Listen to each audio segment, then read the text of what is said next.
Magandang araw Pilipinas, narito ang latest sa lagay po ng ating panahon. Update muna sa LPA na minomonitor natin sa loob ng ating area of responsibility. Huling nakita po yan sa layong 370 kilometers. Hilagang silangan ho yan ng Itbayat, Batanes. So nasa extreme northern Luzon po ito. At sa kasalukuyan, yung kanyang kaulapan ay hindi pa po nakakarating sa anumang bahagi ng Batanes area. So wala pa po itong direktang epekto sa anumang bahagi ng ating landmass. Gayunpaman, base sa ating latest analysis ay high chance na po ito o mataas na ang chance ang mabuo bilang isang bagyo within the next 24 hours. At sakali pong mabuo ito bilang isang bagyo ay bibigyan po ito natin ng local name na Bagyong Salome.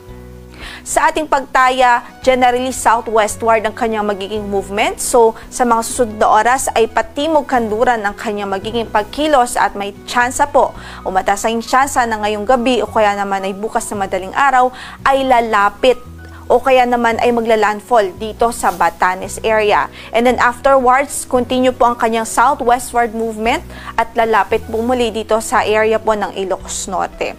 Pero paalala na rin po natin sa ating mga kababayan na mag-antabay pa rin po sa magiging update ng Pag-asa, especially kapag naging bagyo na po ito.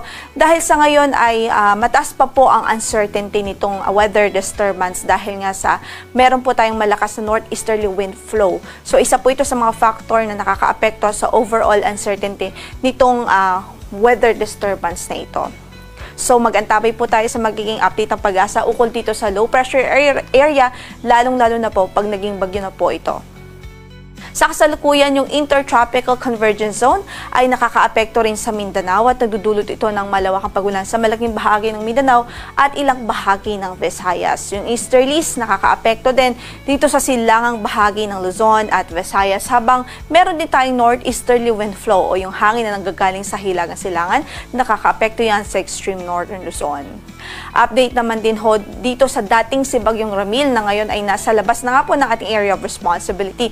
Huling nakita ang sentro nito sa layong 970 kilometers kanluran ng northern Luzon. Taglay pa rin ang lakas ng hangin na 95 kilometers per hour near the center at a gustiness na 115 kilometers per hour. Kaya't sa kasalukuyan ay nasa severe tropical storm category pa rin ito at southwestward pa rin ang kanyang movement at 10 kilometers per hour. Pero ang magandang balita naman, wala naman na po itong direktang epekto sa anumang bahagi ng ating kalupaan.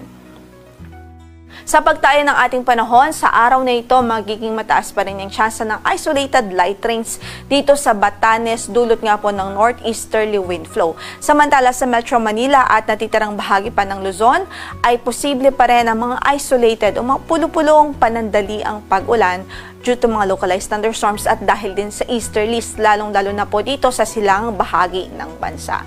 So generally sa Metro Manila at natitirang bahagi pa ng Luzon, bahagyang maulap hanggang sa maulap ang papawirin at hindi pa rin natin inaalis ang tsansa ng mga panandali ang pagbuhos ng ulan. Samantala, dito nga po sa Mindanao, halos buong Mindanao, kasama po dyan ng Southern Leyte, ang Bohol, Cebu at ang Siquijor, mataas ang tsansang maging maulan o maulap ang panahon na mataas po yung tsansa ng mga pag-ulan sa ngayon dahil sa prevailing na Intertropical Convergence Zone o ITZZ po doon sa lugar. So sa mga kababayan natin doon, saan man ang lakad natin sa araw na ito, huwag hong kalimutang magdala ng mga pananggalang sa ulan at mag-ingat na rin ho sa mga posibilidad ng mga localized flooding, especially sa mga low-lying areas. Sa natitirang bahagi ng bansa, so that's the rest of Visayas, asahan natin ang bahagyang maulap hanggang sa maulap na papawirin at posible pa rin ho yung mga panagdali ang pagbuhos ng ulan due to easterlies and localized thunderstorms. So sa pagtaya ng ating temperatura sa Tacloban 25 to 30 degrees Celsius, 26 to 31 sa Cebu, gayon din sa Iloilo, habang sa Cagayan de Oro ay 24 to 29 degrees Celsius. Sa Davao 26 to 32 degrees Celsius, 24 to 32 degrees Celsius naman po sa Zamboanga City, habang sa Puerto Princesa 24 to 31 degrees Celsius, gayon din sa Kalayaan Islands. Paalala natin sa ating mga kababayang mangingisda, meron po tayong gale warning ngayon na nakataas sa Batanes Province. Ibig sabihin, maalon hanggang sa napakaalon ng kondisyon ng ating karagatan doon. So, ingat po doble ingat ang ating abiso sa mga mandaragat doon, lalong-lalo na ho yung mga gumagamit ng maliliit na sasakyang pandagat. As much as possible ay hindi po natin ina-advise na pumalaot yung mga gumagamit ng maliliit na sasakyang pandagat pag meron po tayong nakataas na gale warning. Yan muna ang latest mula dito sa Pag-asa. Ang sunrise natin, maya-maya lamang yan, 5:49 in the morning, at ang sunset natin will be at 5:33 in the afternoon. Thank you for watching. Stay curious, stay informed.